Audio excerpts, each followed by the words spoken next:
Back to Face to Face dito sa TV5.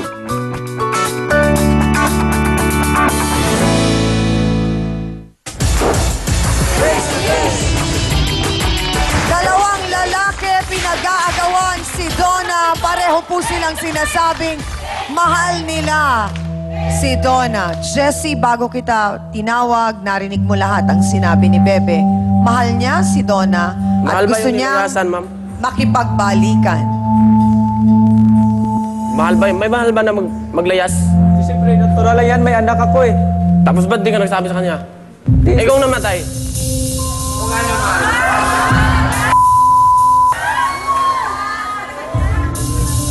Gaano katotoo, Jessie, na ikaw ang nagyaya kay Donna na magsama kayo?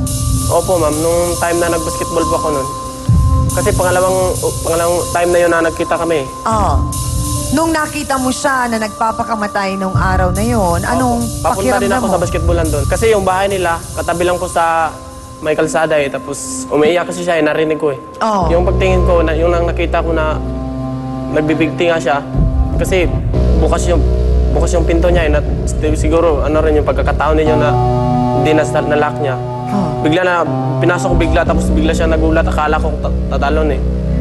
Buti na lang hindi siya natumalon. Eh, yung nga, nasagip ko, tapos yun ang una namin pagkikita. Diretsahang tanong, Jessie, nung nangyari yon, hindi kaya't naawa ka lang kay Donna, kaya naging malapit kayo sa isa't isa, pero Nung una nagkaroon lang ng ibang interpretasyon?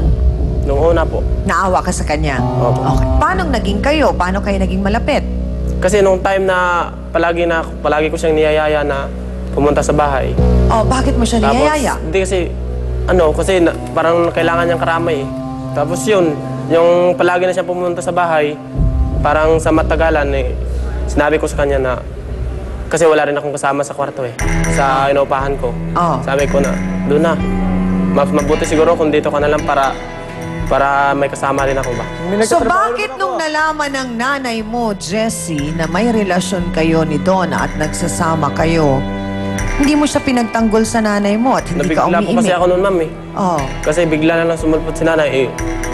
Wala na akong nagawa nun eh, parang nagulat na ako eh. Pero kaya mong ipagtanggol ang pagmamahal mo kay Donna sa nanay mo? Sa totoo lang po, mahal na mahal ko talaga si Donna. Bakit mo siya mahal na mahal? Iba kasi siya na nakilala ko eh. Sa totoo lang, nagkasyota na ako ng babae 3. Pero ang babae, pag nakatalikod ka, kumakapit na sa iba. Hindi nga. So parang ang sinasabi mo, naloko ka ng babae. Opo. Aso, mapagmahal? Malambing kasi siya. Oras na malasing ka, inaalagaan ka niya.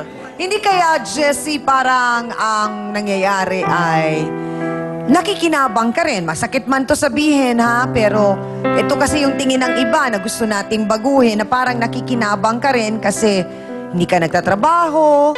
Lahat inaasa mo kay Donna. Kaka-endo ko lang ho kasi yun sa trabaho eh.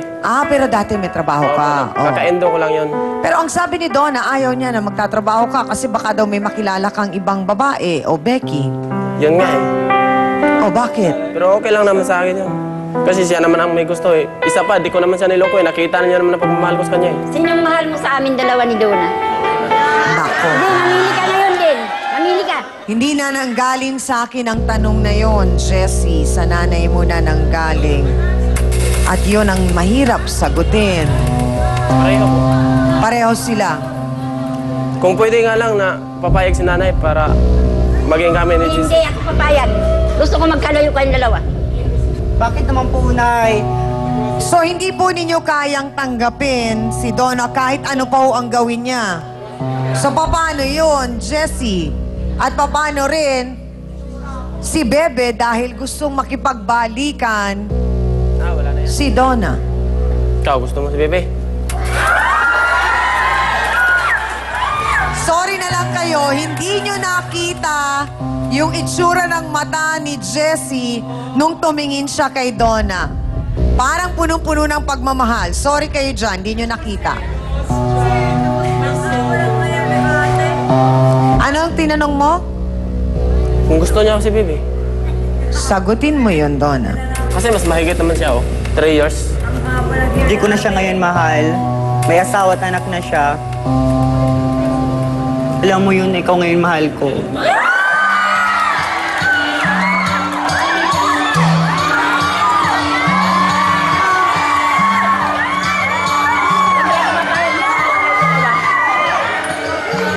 Ang mga Becky, dito sa studio, bayolente ang reaksyon.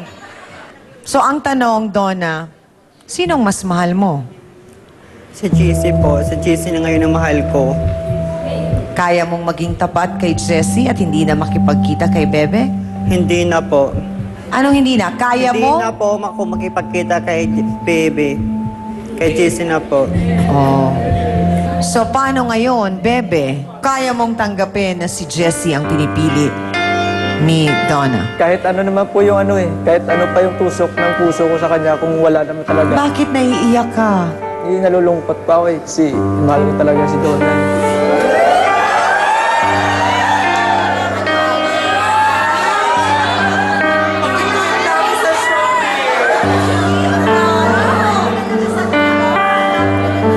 Alam mo, sa totoo lang, nalulungkot talaga si Bebe nang marinig niya na ang pinipili ni Donna ay si Jessie. Pero, hindi ako kumbinsido sa sinasabi mo, Donna. Ito yun, hindi ko na siya mahal. Uulitin ko ang sinabi ko kanina, Donna. Hindi ako kumbinsido sa isinasagot mo sa amin. Matindi pong sakit ang dinulot niyan, balaki niyan sa akin. Muntik na akong pagkamatay noon. Pero ang tanong, mahal mo pa si Bebe?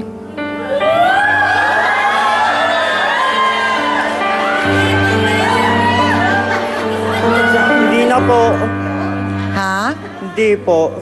Hindi ka makatingin sa kanya. Kahit sa akin, hindi ka makatingin pag sinasagot mo yan.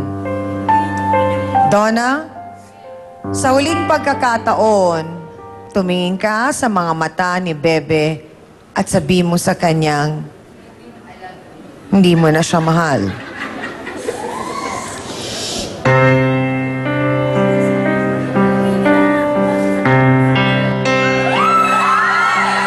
Sino nga ba? Si Bebe o si Jessie?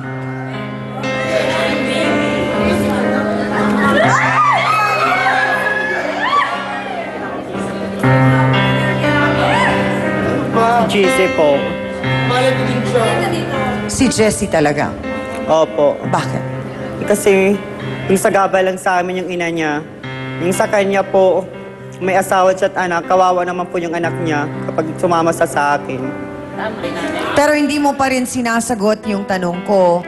Hindi mo pa rin nasasabi diretso sa mata ni Bebe na hindi mo na siya mahal. Mahal ko pa rin siya kaya lang. Kaya lang kasi may babae at may bata. Opo. Kung nag-iba ang sitwasyon, maaring si Bebe pa rin ang pipiliin mo. Opo. Pero mahal mo pa siya.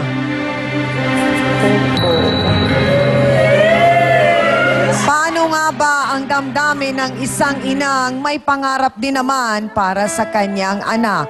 Pero ang kanyang anak may ibang pinaglalaban at yun ay ang pagmamahal niya para kay Donna. Pero bakit tila yata ang mahal pa rin ni Donna ay ang taong nakasama niya at minahal din ng 3 taon na si Bebe? Sabi nga ng ating isang kasausawan, wala rin naman tayong karapatan na husgahan ang kanilang pagmamahalan. Pero nais natin silang tulungan. Kaya sana po, sa pamamagitan ng pakikipag-usap nila sa ating trio tagapayo, ay matuldukan na at maayos ang problemang ito.